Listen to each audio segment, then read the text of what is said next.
Fakta menarik, perbedaan udon, ramen, dan soba, makanan khas dari Jepang.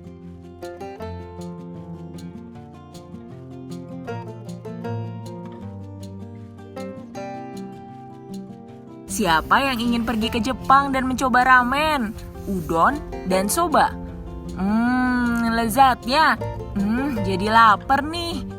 Sekarang kita tidak perlu jauh-jauh ke Jepang untuk menikmati hidangan khas dari negara tersebut. Sudah banyak hidangan khas Jepang yang dijual di Indonesia.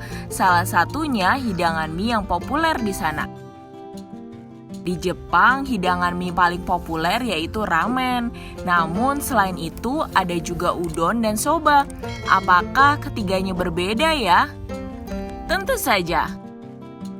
Yuk cari tahu perbedaan dan fakta menarik ramen, udon, dan soba.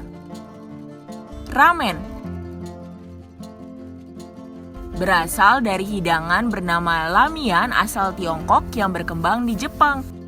Awalnya, hidangan lamian asal Tiongkok ini pertama kali diperkenalkan ke Jepang pada akhir abad ke-19 oleh para imigran Tiongkok.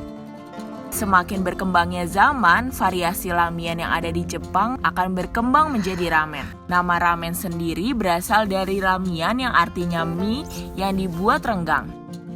Menurut National Geographic, ramen terdiri dari dua komponen utama, yaitu kaldu dan mie. Setiap daerah di Jepang memiliki gaya dan komposisi kaldu yang berbeda-beda.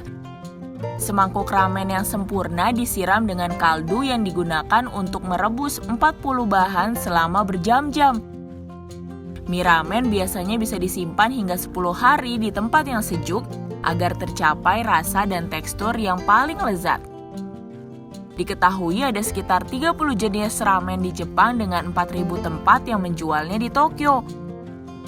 Uniknya lagi, di Jepang orang membeli ramen untuk dimakan dalam waktu cepat, meskipun pembuatannya begitu lama. Setelah menghabiskan ramen pesanannya, orang-orang akan membayar dan segera keluar dari restoran untuk bergantian dengan orang yang mengantri. Udon. Dibanding ramen, mie udon memiliki ukuran atau diameter mie yang lebih besar dan tebal, teman-teman. Udon berasal dari Tiongkok pada masa dinasti Tang yang awalnya berbentuk seperti pangsit. Di Jepang, udon menjadi populer karena merupakan hidangan utama penganut agama Buddha. Udon terbuat dari tepung terigu yang diaduk dengan air, kadang ditambahkan garam dan cuka hingga menjadi adonan lentur. Udon bisa dijual dalam keadaan segar atau beku untuk diolah sendiri atau yang siap saji dan tinggal dimakan.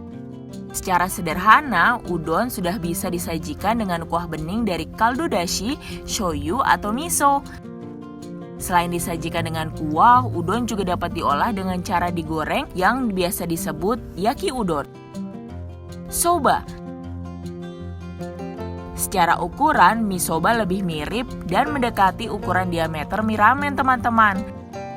Namun, soba tidak berwarna putih seperti mie ramen atau mie udon, melainkan berwarna lebih gelap, yaitu abu-abu. Ini disebabkan karena soba terbuat dari tepung buckwheat atau tepung soba yang dicampur dengan tepung gandum. Disajikan berkuah, kuah soba memiliki karakteristik yang warnanya gelap, disebut shuyu. Cara menikmati soba adalah dengan cara mencelupkan soba pada kuahnya sehingga soba tidak dicampur langsung dengan kuah. Jika ramen disajikan panas, mie soba disantap dengan kuah yang dingin atau mie dalam keadaan dingin. Bagi seseorang yang memiliki alergi gluten, sebaiknya mengonsumsi soba dibandingkan ramen atau udon. Gluten adalah salah satu jenis protein yang terdapat di dalam gandum dan jelai, teman-teman. Soba tidak terbuat dari 100% tepung gandum, melainkan menggunakan campuran tepung buckwheat yang mengandung gluten rendah. Nah, kalau teman-teman lebih suka yang mana? Tulis di kolom komentar ya. Teman-teman, jangan lupa kunjungi website untuk anak ya, bobo.id. Like, comment, share, dan subscribe juga ke channel Bobo yuk!